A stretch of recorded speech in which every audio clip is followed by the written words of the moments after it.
Did you know that scientists estimate that there are more microbes on Earth than there are stars in the sky?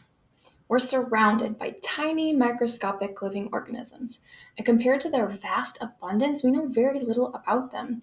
They live in the water, in the soil, in the air, and even inside of you. As an animal nutritionist and microbiologist, I seek to learn more about the microorganisms that live in the digestive tract of cows. Why cows? Well, they're really unique in that they have a stomach compartment called the rumen that holds trillions of microbes. And these microbes allow cows to eat things that humans can't, like grass. Grass is made up of cellulose, and the microbes in the rumen can digest this cellulose and turn it into energy for the cow to produce things like meat and milk. So you could say that these microbes are on a mission to help turn cellulose into steak. And I'm on a mission to learn more about these microbes so that we can improve sustainability and efficiency of beef production.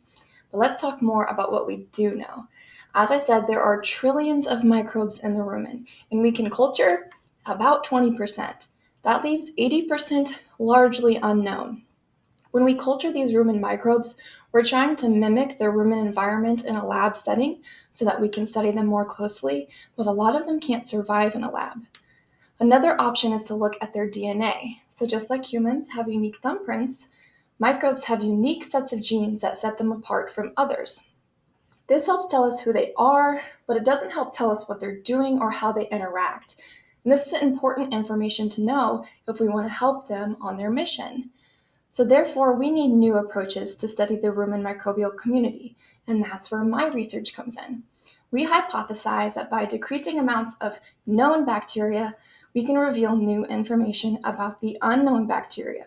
We want to decrease the known bacteria by using antibodies.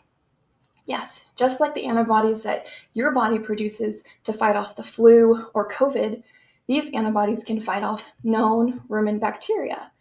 And when we inhibit the microbes that we already know about that tend to dominate our current research efforts, we're left with the remaining unknown microbes to fulfill the mission of degrading cellulose all on their own. This makes it a lot easier to see what they're doing and how they're doing it, which is great because the more that we learn about these unknown microbes, the better we can help them help cows. So this can lead to new practices that will help us improve their ability to digest that cellulose and provide more energy for the cow so that cow can produce more meat and milk.